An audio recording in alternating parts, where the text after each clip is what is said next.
fa ny alarobia telo amby roapolo aprily teo kosa dia nikatona avokoa ireo mahasovoan'ny banque industrielle et commerciale de Madagascar na ny BICM tsy ahitana mpiasan'ity banky tsy tsony manerana ny mahasovony fa petadrindrina no manambara amin'ny mpanjifa ny fikatonan'ity banky ity. Ny anjinjiny no entiny Claudia Rasolso.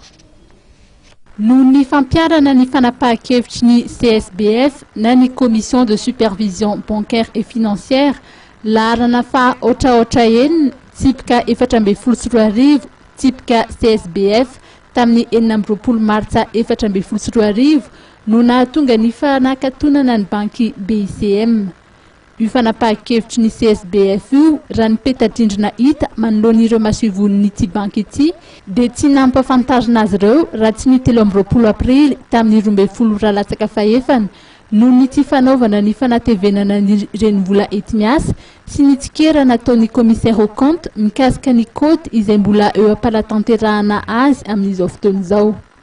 Ny mpitantana sy ny mpiasan'ny BICM dia maneho ny fialatsininy amin'ny mpanjifa noho ny fikatonana tampoka ireo mahasovo nanomboka ny 13 aprily nanomboka tamin'ny 2 ora tolakandro. Nampafantatra moa ny BICM fa nametraka fitarainana eo anatrehan'ny filohan'ny filakevim-panjakana eo anivon'ny fitsarana tampony mba azahoana fampiatona ny fanatanterahana sy fanafoana io fanapahan-kevitra io.